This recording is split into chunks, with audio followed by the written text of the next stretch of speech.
first of a three-part webinar series as part of Multicultural Queensland Month, which is a whole month of celebration around diversity and inclusion, which is always good to see. Today's chat is about NAATI certification and what it means and why it matters, which is trying to demystify it a bit for everyone, trying to break down why we would need someone with a different credential to do a certain job. I'm going to put some links in the chat just now. As this is a part of a three-part webinar series. We've got another webinar next Friday and then the following Friday as well. If you're interested, the registration links will be provided to you now. And I'd like to introduce my colleagues. So we've got with us today Mrs. Aurélie Sheehan. She is the Manager of Certification Policy and Development for NAATI. And we also have Eddie Saylor on the line, who is a project officer under our Indigenous Interpreting Project. He's based in Queensland, so he's a local for those of you up there, and also here to answer any of your questions relating to Indigenous interpreting. We're going to do Q&A throughout the session. So we've set up a Q&A function in the webinar. For those of you who are accessing this via a web browser, you might not be able to access this functionality. I'm not quite sure. So if you have any troubles, just put your questions into the chat box or to the Q&A. And how it will work is after Aurélie is finished presenting, I'll read the questions out to her and then she'll respond, or Eddie will respond to you. And I think there might be a poll coming your way as well. So if you have any issues accessing that, go to the chat function and you should be able to contribute to that poll. And I think that's everything from me. So I'll hand over to Aurélie. Thank you, Lee, and thank you everyone for attending today's session. Just bear with me while I'm sharing my presentation. Just a moment.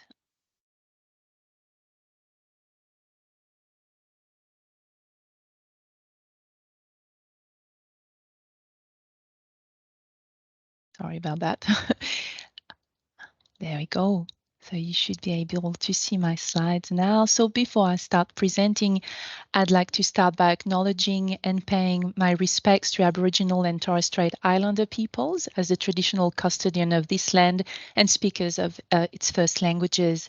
And in the spirit of reconciliation, NAATI acknowledges the richness that Indigenous, signed, and all other languages bring to Australia and the role interpreters and translators play in connecting us all. Before I go any further with my presentation, I'd just like to briefly introduce myself. So my name is Aurélie Sheehan. I'm the Manager of Certification, Policy and Development here at NAATI.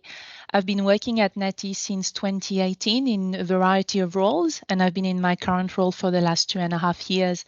I'm also a certified translator from English into French, and I've been working as a translator in the industry for about 14 years now in a variety of roles as well, either as an in-house translator or as a freelancer working for a variety of LSPs or companies. And so before I start with my slides, actually, I'd like to know a bit more about the audience today. So Lee's got a poll for you to answer and let us know who you are, if you're a translator, an interpreter, or working with translators and interpreters, for instance. So Lee, I'll let you send that poll before I go any further.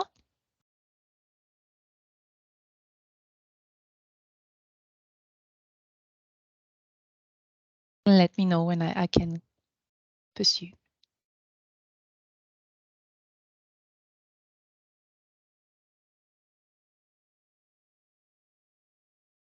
Okay, that poll should be displaying for everyone now. If you can't see it, then go into the chat and it will be listed there as well.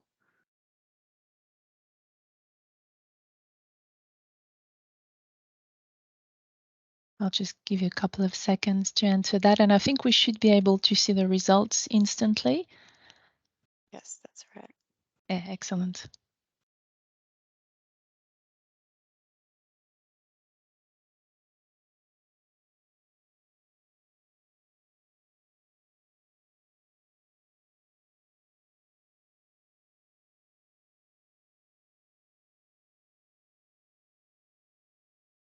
I think we've got the results coming in.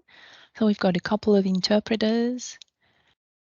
We've got one person providing translation and interpreting services. Others work in policy or program management, and we've got a few others. Yeah, a few providers of translation and interpreting services. This is great. We don't have translators today. 15 responses. I think that's probably about everyone here. All right. Well, I'll just keep going with the presentation. Thank you for answering this. So today I'll be talking about NAATI certification and really, as Lee explained, trying to demystify what it means, why it's needed, but also understanding what an interpreter or an translator is and what types of certification levels NAATI provides.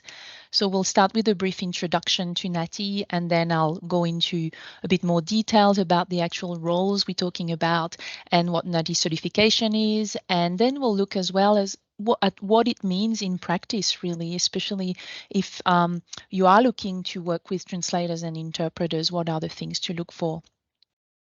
So let's start with NAATI. So who are we? Well, NAATI stands for the National Accreditation Authority for Translators and Interpreters. We are a national standard organization and the certifying authority for translators and interpreters in Australia. Really, we are actually the only organization to issue credentials to individuals who want to work as professional translators and interpreters. We were established in 1977 as part of the immigration portfolio, and that was really following the waves of immigration after the Second World War and trying to cater for a growing multicultural society. Now, in 1983, NAATI was established in its current structure, and then we transitioned. So we had an accreditation system, which we transitioned to a certification system in 2018, and I'll come back to that a little bit later. Our mission is really to ensure high national standards for the translation and interpreting professions, but also an adequate supply of translators and interpreters. Our mission statement is to create a connected community without language barriers. So we really endeavor to do that every day here at NAATI.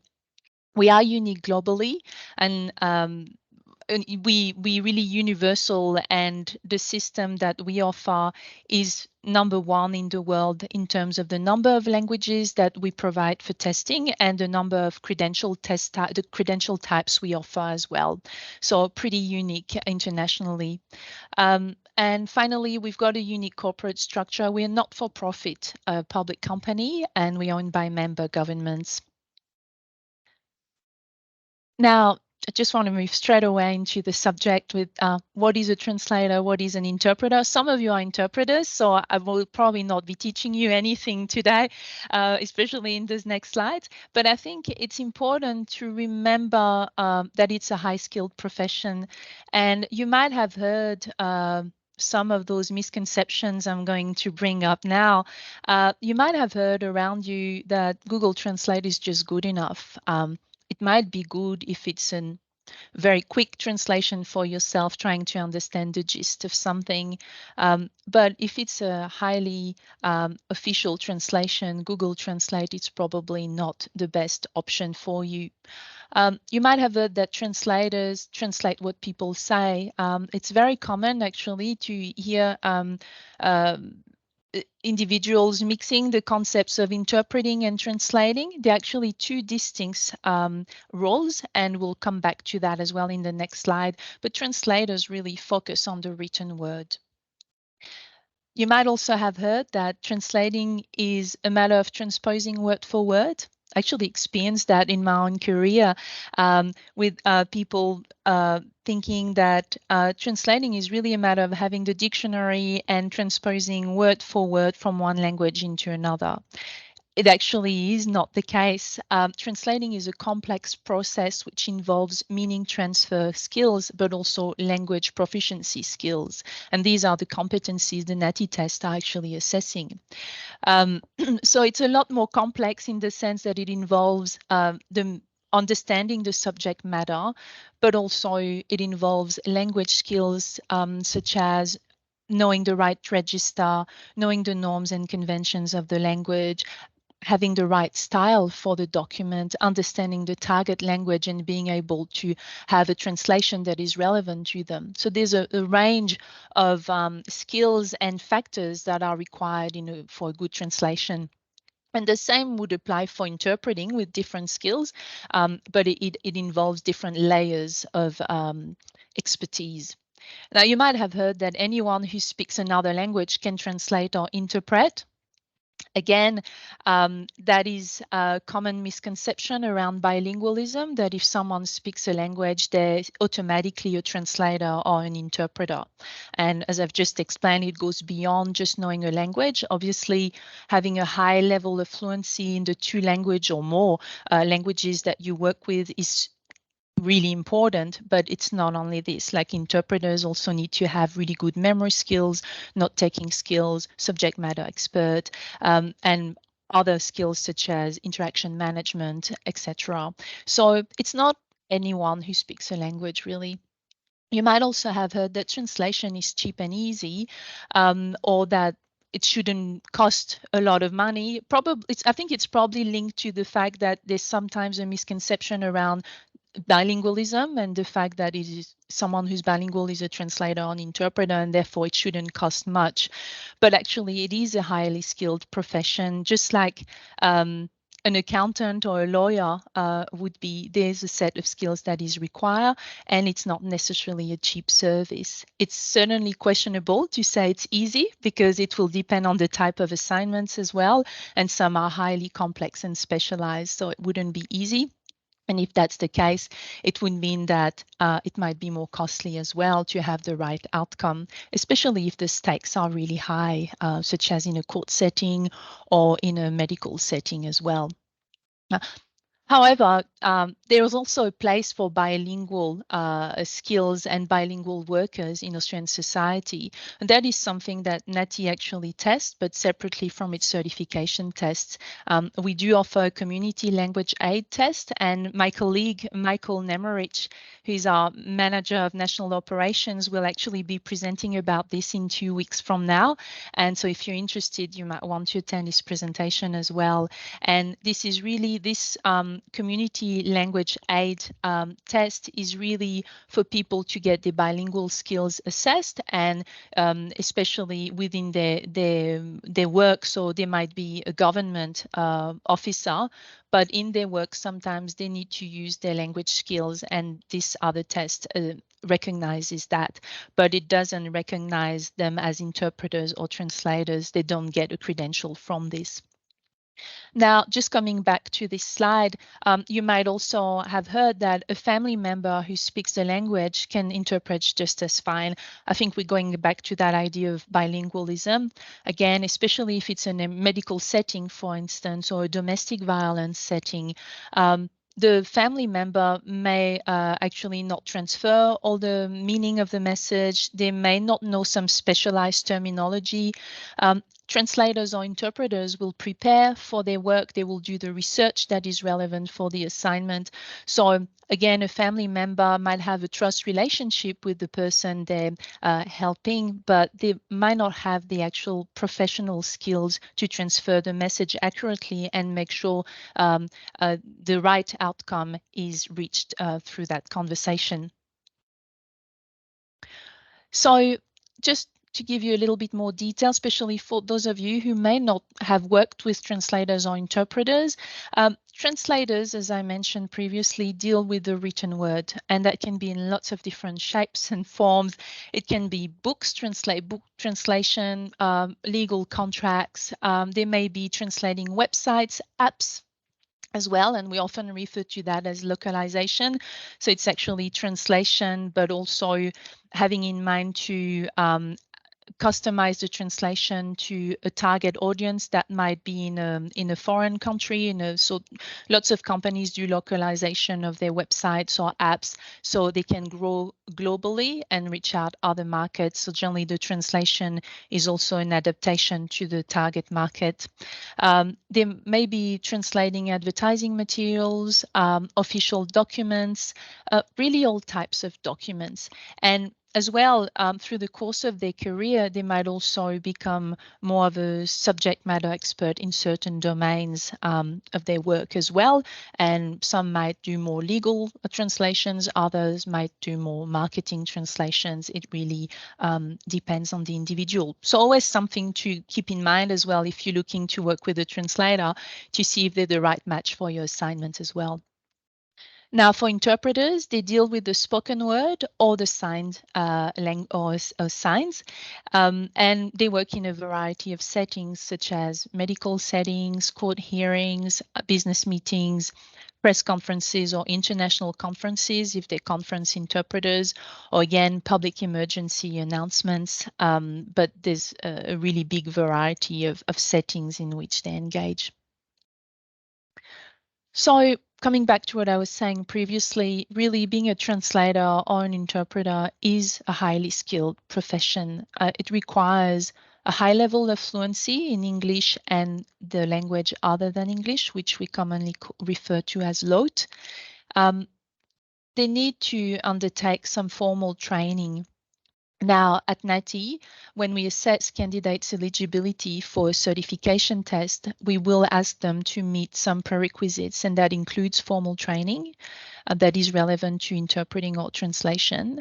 We do also ask them to meet some other prerequisites, such as demonstrating their English language competency, and also to demonstrate the competency in the intercultural space, so understanding cultural differences, but also in the ethics space. So all certified translators or interpreters are actually bound by the Aussie Code of Ethics, and so we actually assess their skills in that space, their understanding of the Code of Ethics. Now, if they are eligible to sit a test, they will need to pass this test to obtain their credential. Sometimes a test might not be available in their language, and we also provide recognition, which is also looking at the same prerequisites, but instead of having them sit a test, we assess their application based on their work experience. So we recognize their work experience and they obtain a recognized practicing credential. Now, if they pass a NAATI test, then they will receive their NAATI credential. And it doesn't stop there. As professionals, they will need to keep engaging with their profession. They'll need to keep maintaining their skills. They'll need to keep practicing as professionals, that is translating a number of words or engaging in interpreting assignments. So we do have minimum requirements for recertification, which happens every 3 years. They need to provide, so for translators, they need to provide at least 30,000 of translated word for a period of 3 years. That's the absolute minimum. For interpreters, they need to demonstrate they've done 120 hours of interpreting over 3 years. And for professional development, it's really about engaging in professional development activities, and they need to meet a certain number of points to be able to recertify their credential. So now I'll focus more on our actual certification testing system. So as I mentioned at the beginning, NAATI transitioned from its accreditation system to a new certification system in 2018. The major changes that were introduced with that transition were the recertification for all practitioners, a new assessment system using assessment rubrics. We also introduced live dialogue test tasks in our first 2 levels of interpreting test, and also introduced a specialist interpreter test. So all these were added, and it was the result of several years of consultation and research, and to offer a system that is better suited to the currency of the industry and the need of the community. So here on this slide, what you can see, we have two streams, so interpreter and translator. And so starting at the bottom, we've got our recognized practicing interpreter or translator. So that's just what I was referring to. This is when testing is not available in a language. We are not testing every language. And so therefore, we can still provide an assessment of the practitioner's experience and training and knowledge of intercultural and ethical competencies through that recognition pathway. Now, if a language becomes available for testing, they have to go through the testing pathway. So recognition in that case is not awarded anymore. And the first level of interpreting is certified provisional interpreter test. I'll give you a bit more details later on in the presentation. And then we've got our next level up, the certified interpreter. And then the high level of testing involved the specialist interpreter test in either health or legal, and then conference interpreting. For our translator stream, at the moment, we also offer the recognized practicing, but the only test we provide at the moment is our certified translator test. We are looking at having a certified advanced translator test in the coming years, but at the moment it's not available. So in terms of the languages we offer, at the first level interpreting, we currently have 60 languages available for testing. At the next level up, 17 languages. And then for the high level, 6 for specialists and 7. This is still work in development, so we actually are adding more languages every year. Or if it's not a language, it might be another level of testing. And for translation, we have 37 languages in both directions. So you might be wondering, how do we select the languages?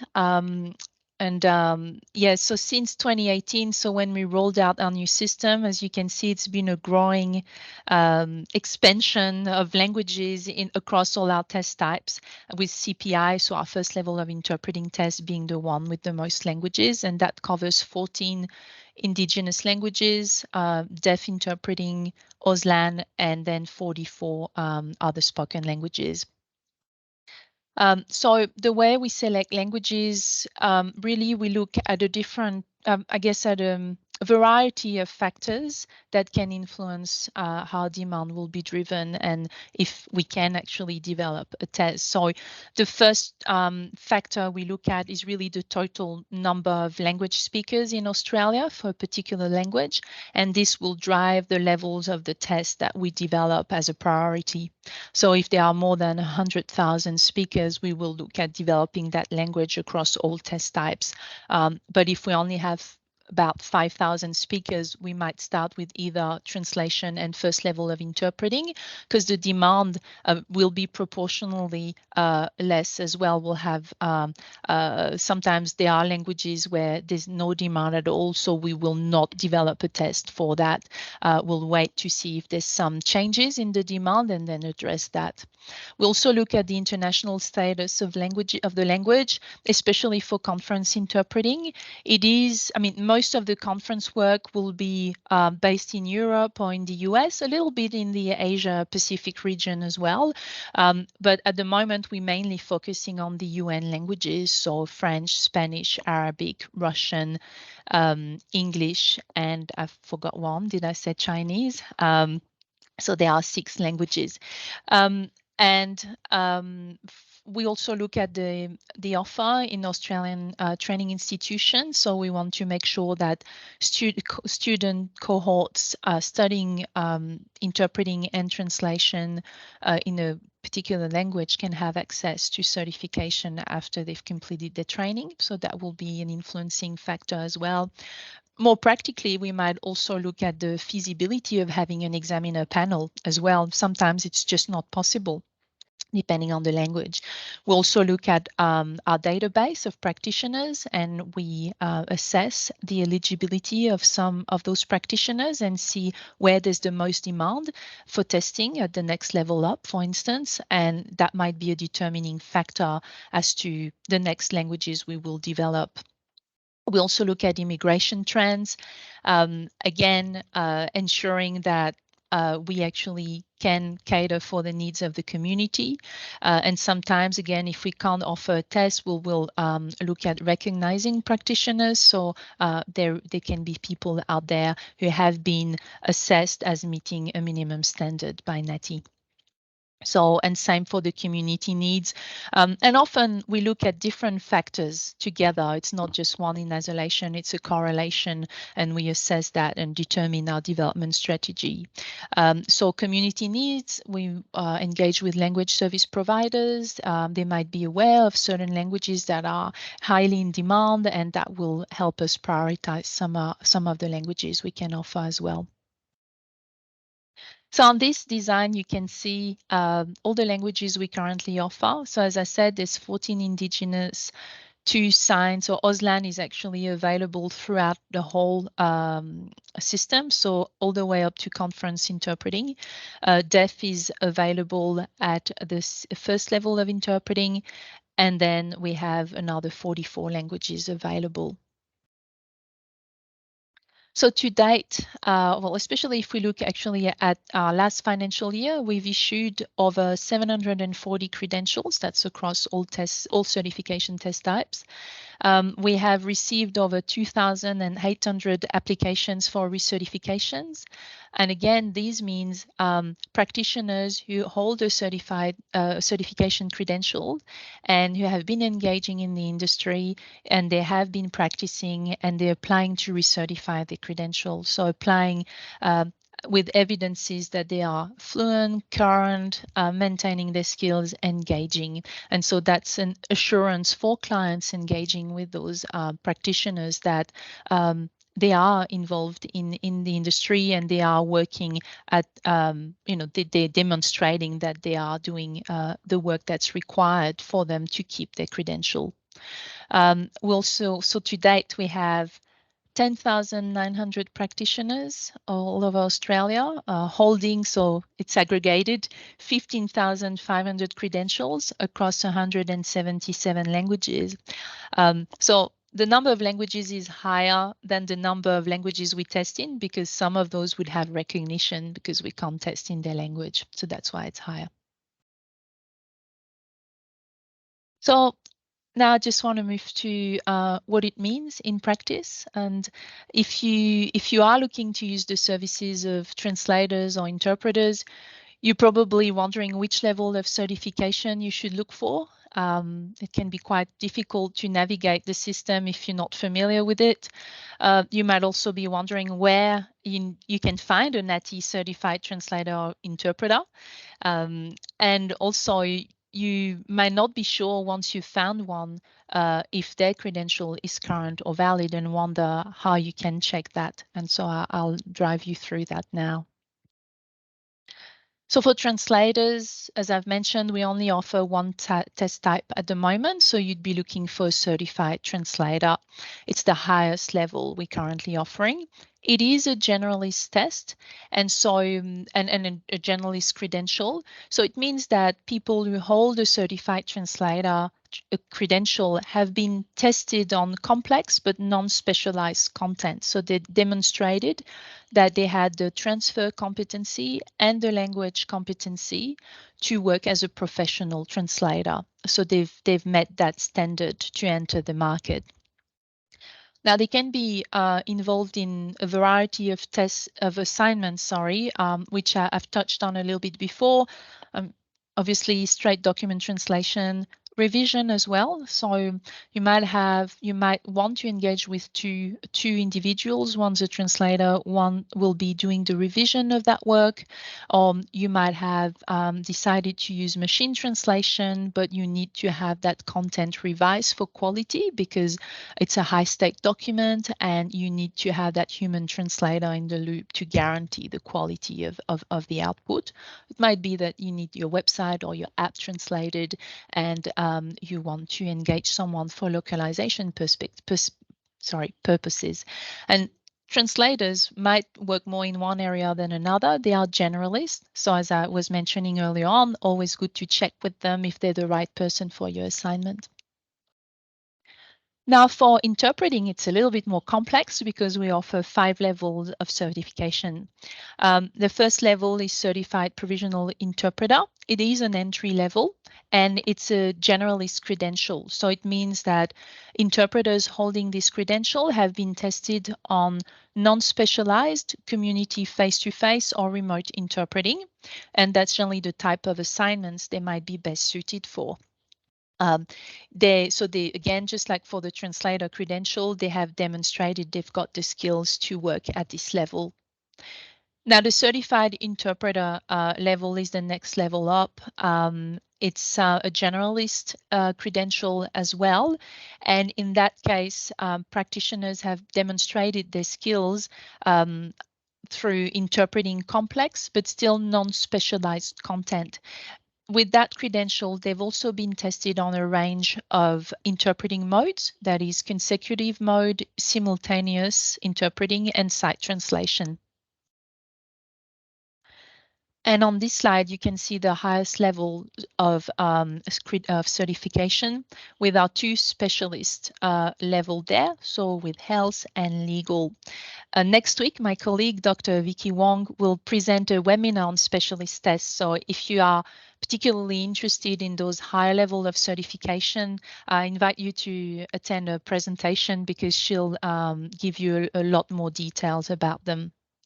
But really, for those practitioners, what does it mean? Well, they're actually experts in their field. So some might have had experience in the field, even as a professional of the health field or legal field, or they've built expert knowledge over the career, and so they are recognized as experts in terms of subject matter knowledge.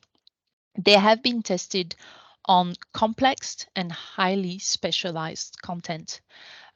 So that means they've demonstrated their skills to work at this level of complexity. And it might be in settings that involve expert to expert communication. So 2 lawyers discussing or a judge talking to a lawyer. It might be 2 medical practitioners communicating about a complex health situation. They also demonstrate a sophisticated understanding of their role as a member of the healthcare team. So for instance, in the context of speech pathology, they really act as a member of the team and are able to deal with distorted speech and also be part of that medical team in their own role. For the legal interpreter credential, it's really the same. They tested at the same level. So again, tested on complex and highly specialized content. So it means they can work in those types of settings. And they also have a sophisticated understanding of their role as officer of the court. And finally, for certified conference interpreting, it's another specialized level test, but in conference setting. So again, in practitioners who have this credential have demonstrated their skills in complex and specialized in interpreting complex and in specialized messages, and that's generally in high-level settings such as presentations in international settings, speeches, official speeches, political speeches, those kind of things. So now that you found the certified practitioner that you want, you may be, the level that you want, you may be wondering, okay, now I know who I need, but where do I find this person? And for someone who is not in the industry, it may not look that obvious. So actually you can find a certified practitioner on our website. So on the NAATI online directory. So there's a little snapshot here of our homepage. So under Find a Translator on Interpreter, you can actually enter the language that you're looking for, and you'll be given like a list of practitioners. We are not providing translation or interpreting services. So if you find someone on our directory, you'll contact them directly and then work directly with them, not through NAATI as such. You might also decide to do an online search, and that's absolutely fine. Make sure to choose your keywords carefully, such as NAATI-certified translator, to make sure you find a certified practitioner. AUSIT, who is the Australian Professional Association for Translators and Interpreters, also provides an online directory. The great majority of the practitioners listed there would also be NAATI certified. So once you have found the right individual to do your translation or interpreting assignment, you may wonder, well, how can I be sure that they are certified? How can I be sure of what they're telling me? Well, NAATI issues translator stamps and interpreter identity cards. Here you can see an example of the stamp as it currently looks like. So you've got the name of the translator here, their practitioner number, which we call the CPN number, then the direction in which they work. So here this person only works from Senegalese to English. If they were working in both directions, that would be indicated as well. And then you can see the validity of their credential. So again, going back to recertification, their credentials are only valid for 3 years. They need to recertify them every 3 years. And so every time they'll be issued with a new stamp, which reflects the current dates of their credentials. And then they would, they can sign it and date it.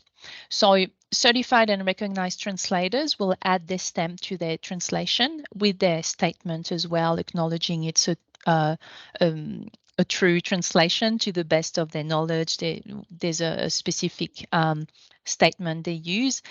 That's the stamp in itself is proof of the translation being done by a certified practitioner.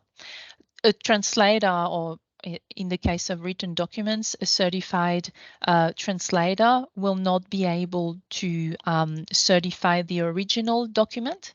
They can only certify or the translation that they've provided of that document. And sometimes there's a little bit of confusion around this, but actually their certification is only for the translation. Now, their credentials as practitioners might expire, but the translation doesn't expire. So the date you see on the stamp is really about the credential, not about the expiry date of the translation. So once a translation has been certified by a certified practitioner, it's for life, basically. It never expires. Now for interpreters, they can present their ID card when they do an assignment, so you can always ask them to provide that. You can also check the validity of a credential on the NAATI website just here. So it's still on the home page. It's another tab that says verify credential, and you can enter the CPN number, and it will give you all the information about this practitioner, the validity of their credential, what they're certified in, basically all the information that you need. So you can check this there. And now, before concluding, just on this last slide, I just wanted to highlight the risks of actually not using a qualified professional, and especially a certified interpreter or certified translator. Just like for any other highly skilled profession, there are risks. And it's just the same for translators and interpreters. If you actually decide not to engage with a professional, you may have unexpected consequences. You may lose the trust of the community if your messages are not accurate for the target audience, or they're full of mistakes, or they are not actually in the actual language of the target audience. So quality issues are always quite big in terms of the consequences. You may also decide, well, look, I'm just going to use machine translation. It's not going to cost us anything. It will just be quick and easy, and it's just the same. Well, machine translation is not something that we can ignore. It's part of the translation industry. But however, it still needs to involve a human in the loop for quality purposes. And on this little snapshot here, I've got even a Google representative clearly mentioned in a press release that machine doesn't replace human translators, especially when it's a high-stakes situation. Translations should always be verified by the professionals, those who have the skills and the understanding of the cultural nuances, the understanding of the style and the norms and conventions of the language, to provide the best public messages for the community. So it's really, really important in that sense. It may involve extra cost if the translation is really poor. This means that, for instance, if a product is released or a piece of information is released or printed and the information was not accurately and professionally translated, then it might mean that you need to do a reprint or you need to engage another professional to do the quality checks, and therefore it involves extra costs.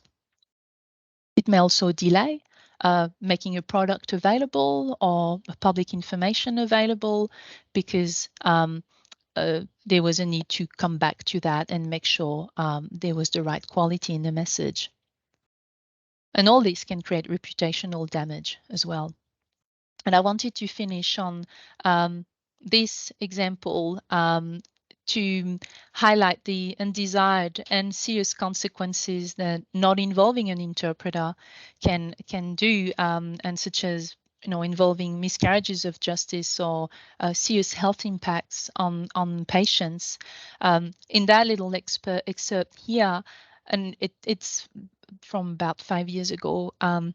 An Aboriginal man was sentenced 5 years in jail for manslaughter. However, 5 years later, the Court of Appeal ruled his conviction as a miscarriage of justice. Why? Well, because the man did not speak English well enough to understand the legal process, and no interpreter had been provided during police interviews. So I think this one's a good example to see what can happen. And unfortunately, it does happen and it still happens. So I think there's nothing better to highlight how important it is to work with a certified interpreter or translator in those really high stake settings. So, and this is it for me today. So thank you very much for listening. I'll stop sharing my screen and we'll see if there are any questions from the audience. Thank you. Thanks, Aurélie. That was really interesting presentation, and we do have some questions coming through. Anyone who's listening and you do have questions, just don't feel shy. Still pop them into the chat. We've got about 14 minutes left, so we've got time to address anything that has come up for you. So yeah, the first question I'm going to take actually because it's quite a simple one. So someone's asking about the NAATI professional development points that they can claim as part of watching this webinar. And my colleagues in the office have just confirmed that anyone who attends this webinar is able to claim 10 professional development points under category 1.6 or 2.15. I'll chuck that into the chat in a second. I'll also put into the chat some links so you can find our website, LinkedIn page, YouTube channel, and so on if you're interested in finding out more information about us. Okay, so we've got a few questions here. The first one is, does NAATI certify interpreters and translators in New Zealand also? Yeah, that's a very good question because the New Zealand government has adopted, is adopting the certification system, our certification system. And so we will be testing in New Zealand, especially the government is funding testing for certified provisional interpreter as a priority. So definitely the test will be available for our New Zealand friends. Also, if a translator is, we also have some practitioners actually based in New Zealand as well. Yeah. Thank you. All right, next one we've got, what are the fees used for if NAATI is a not-for-profit? So the certification fees, examination fees, what do they get put towards? Yeah, Yeah, so well, first there's some admin fees that are behind this, like the cost of running the test. For instance, in our live role plays, we have a number of staff involved in those test sessions. So two role players, one supervisor for the test, and there's all the admin in the background. So there's basically covering the cost of those tests. Now, the money is also reinvested in the industry, so supporting various initiatives, such as research projects, or it might be projects that support practitioners. So we've got an industry development fund and also a research development fund. There's a bit more information about those on our website. And so we reinvest that money as well to support the industry. Yep, good to know. Someone here is writing about the fact that they're a paraprofessional interpreter, so they got their NAATI accreditation in early 2000, but later got a full-time job and wasn't able to refresh their accreditation. Mhm. What are the options for them now if they want to come back to interpreting and translating? And are there any refresher training courses available for people like this? Yes, so it's a very good question. So NAATI, when we switched to the certification system, there was a transition period, which now has ended. But I'm thinking for specific situations like yours, the best way is probably to contact us directly, and then we can see how we can address your situation.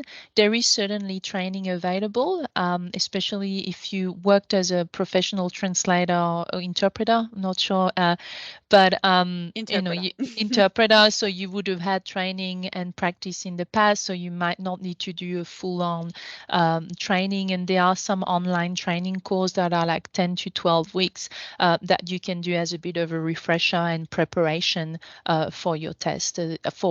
Even just without sitting a test, you can just do those as a bit of a refresher, or if you intend to sit, for instance, a higher level test at some point, you can also use them as a bit of preparation. Okay. This is a really interesting question here. So, a lot of companies, such as banks and utility companies, even real estate agencies, sometimes read lengthy and complicated legal terms and conditions, such as lease agreements, over the phone and ask the phone interpreter to translate over the phone instantly Mm, and with 100% accuracy. mm, You mentioned about the difference between a translator and interpreter, and this mm, person's just wondering why are they doing this to a phone interpreter? So why are they misusing phone interpreters who can't even see the document with their own eyes? yeah, And yeah. what can NAATI do to make sure that the user agencies know when to use a translator and when to use a telephone interpreter? Mm. So I'll start with the end of the question. I think NET is doing a lot of work in raising awareness around the profession. So this is, I think, a long-term commitment, and we really working hard in connecting with the community and being out there and publicly speaking, and like today, and sharing as much information as we can to raise that awareness. Now, coming to the specific situation, I think that's really unfair on the interpreter, especially if they read a document to them and they can't see it, because interpreters can work from a written document. That's what we call sight translation.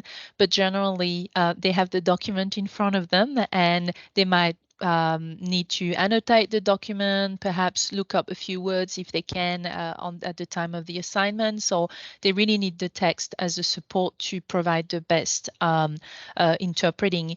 Now, asking them to be 100% accurate is also really unfair, because in the interpreting process, sometimes some of the content may be lost because of the cognitive load. And so asking for 100% transfer, especially over the phone without seeing the support, definitely unfair on the interpreter, and an expectation that's really high. They may be able to transfer 90%, which is absolutely fine in the sense that all the meaning would be there, but they might drop some unnecessary words along the way. But yeah, definitely not best practice. That's what I can say. And it's really, for us, it's really good to know this is happening, and we can keep raising awareness to address that. Yeah. Yeah, I'm not sure how it feels in those situations to push Yeah. back and say, um, Yeah. this isn't my role and you should be, yeah, sending the documents Absolutely. through and Yeah, and actually you're making a very good point, Lee, because all certified translators and interpreters are bound by the Code of Ethics, which is the Aussie Code of Ethics. And so it's also part of their role to explain what their role is, where the boundary of the role of their role is as well, and also to decline an assignment if they can't provide the best outcome. For instance, could be because of their competency, they're actually not a subject matter expert, but it could also be because the conditions for them to do their work are not provided, and that's part of the Code of Ethics. So they're actually in a position to say, well, I can do this assignment, but I need this, I need that, I need to see the text beforehand if that's what you're going to read, I need to prepare, look for some terminology, those kind of things. So they can definitely ask for the conditions to be appropriate for the assignment. That's really good to know. Yeah. Mm. Okay, we've got another one here. So I completed and passed a translation subject in the RMIT Associate Diploma course in 1980. I haven't been doing much translating, but I can get a recognized translator certification with a stamp to do basic translating. I get asked a lot of times whether I can help, but I tell my clients that I can do the translating, but I have no stamp. I'm a certified interpreter in Serbian, Croatian to and from English. So I think they're asking about getting recognized translator credential based Hmm. on translation subject in the 1980s. Hmm. Yeah. Again, it's a very specific situation. Again, I would advise you to send us an email so we can look at all the detail of your situation. If you've got some training, that's definitely, would be considered as part of the prerequisites for training. Then we'll have to assess what the training um, is exactly, but definitely, actually, if it's in Serbian, we actually offer testing in Serbian, so you wouldn't be able to get recognition. You would have to sit a certification test for translation, so the CT test. So I'd advise you to have a look at the website. There's a lot of information, and perhaps Lee, you can post a link to our certified test, and so you can see all the details of the prerequisites, and then submit an application. If you have more specific questions before committing to anything, just contact us. You can send us an email at info@naati.com.au. Yeah, I'll post that email address in the chat as well.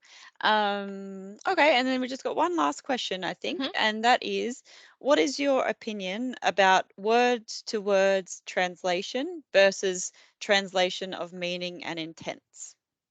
Yeah, well, um, it's a very good question as a translator. I think there's a place for everything. Like if it's sometimes the sentence structure, especially depending on the languages you work in, if it's a very simple sentence structure, sometimes just the literal works.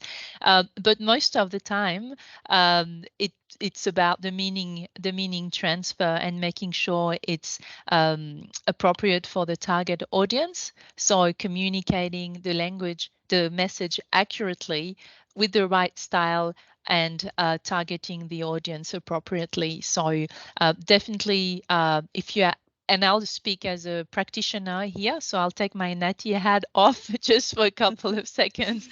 I think, yeah, word for word translation can be risky, especially for very complex documents. Generally, it doesn't quite work, and the intent and the transfer of meaning is definitely, I think, the best way to go in most cases. Yeah.